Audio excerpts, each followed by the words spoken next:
पैशाच्या हव्यासापोटी, पैशाच्या लालसेपोटी आपलीच लोक आपला काळ ठरतात, अशीच घटना सिल्लोड तालुक्यात घडलेली आहे. नमस्कार, मी सहयोग जावळे. आज आपण उलगडणार आहोत एक रहस्यमय घटना. सिल्लोड तालुक्यातील बोदवड येथील एक प्रगतशील शेतकरी, भुसार मालाचे व्यापारी असलेले तुकाराम गव्हाणे पाटील यांच्या खुनाचा उलगडा आपण करणार आहोत. तुकाराम गव्हाणे पाटील हे आपल्या व्यापाऱ्याकडे दिनांक 27 रोजी शनिवार रोजी ते आपल्या व्यापाऱ्याकडे आपल्या भुसार मालाची रक्कम घेण्यासाठी गेलेले होते. रक्कम घेऊन घरी परतत असताना त्यांना वाटेतच मिळाले त्यांच्या ओळखीचे 5 लोक, जी त्यांच्या चांगल्या परिचयाची होती, ज्यांच्यासोबत उठणं बसणं होतं. असे लोक की ज्यांना अर्धरात्री त्यांनी मदत केलेली आहे, असे ओळखीचे लोक मिळाल्यानंतर त्यांनी त्यांना सांगितलं की चला आपण चहा घेऊयात, आणि चहा घेण्याच्या बहाण्याने त्यांना बाजूला नेले. बाजूला नेऊन त्या आरोपींनी त्यांचं अपहरण केलं. अपहरण केल्यानंतर अद्यापपर्यंत तुकाराम गव्हाणे घरी आले नाहीत. या चिंतेने कुटुंबीय व्याकुळ झाले होते. त्यांनी सर्वत्र शोधाशोध केली, पण तुकाराम मिळूनच आले नाही. मग त्यांना फोन लावण्यात आले, पण त्यांचा फोनही स्विच ऑफ होता. या नराधम आरोपींनी त्यांना एका अज्ञात स्थळी नेलं. दुसऱ्या दिवशी 11 वाजेच्या सुमारास त्यांच्या लहान्या मुलाला त्यांनी भ्रमणध्वनीवरून त्यांच्याच नंबरवरून फोन केला आणि त्यांना सांगितलं की तुम्ही असे सांगा की माझं अपहरण झालंय आणि मला 1 कोटी रुपयेची मागणी त्या अपहरणकर्त्यांनी तुकारामजी गव्हाणे यांच्या माध्यमातून त्यांच्या मुलाकडे केली.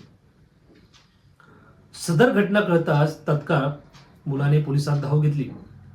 अजिंठा पोलिसांनी घटनेचं गांभीर्य ओळखून तात्काळ तपासाची चक्रे फिरवली. संशयितांना ताब्यात घेण्याच्या उद्देशाने पोलिसांनी तपासाची चक्र फिरवली आणि अखेर त्यांनी आरोपींना ताब्यात घेतले. या आरोपींनी तुकाराम गव्हाणे यांना एका अज्ञात स्थळी लपून ठेवलं होतं आणि त्यांचा मोबाईल घेऊन ते वेगवेगळ्या ठिकाणी जात होते, कारण त्यांना माहित होतं पोलीस आपल्याला लोकेशनच्या माध्यमातून पकडतील. पण हे लोकेशन बाउन्स करण्याच्या नादामध्ये ते सगळीकडे फिरत होते.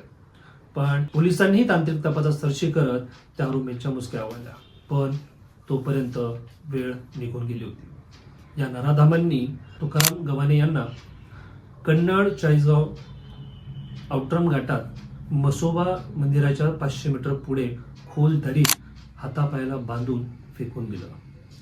पोलिसांनी तांत्रिक तपासाच्या माध्यमातून या आरोपींना समृद्धी महामार्गावरून ताब्यात घेतले. हे सगळे आरोपी सिल्लोड तालुक्यातल्याच वेगवेगळ्या गावातले आहेत. त्याच्यामध्ये पानवडोद, गोळेगाव अशा गावातली ही लोक आहेत. आणि ही लोक तुकाराम गव्हाणे यांच्या परिचयातली होती, त्यांच्या कुटुंबाच्या परिचयातली होती, सगळ्यांच्याच ओळखीची होती. फक्त घात केला तो पैशाच्या हव्यासाने, पैशाच्या लालसेने. आज तुकाराम गव्हाणे यांचा मृतदेह पोलिसांना मिळाला. ही घटना जेव्हा आपण बघतो, ज्यावेळेस अशा घटना घडतात तर मन सुन्न होतं, कारण माणुसकी आता जिवंत राहिली नाही असे. कारण तो प्रसंग बघताना प्रत्येकाच्या डोळ्यात पाणी आलं होतं आणि प्रत्येकाला मन सुन्न, मन हेलावणारी हृदयद्रावक घटना बघून प्रत्येकांनाच वेदना झाल्या होत्या. आता या 5ही आरोपींना पोलिसांनी ताब्यात घेतलेला आहे. अधिक तपास आता पोलीस करतच आहेत. काय आणखी उलगडा होईल हे आपण बघूच. धन्यवाद. बघत रहा विषय चर्चेचा.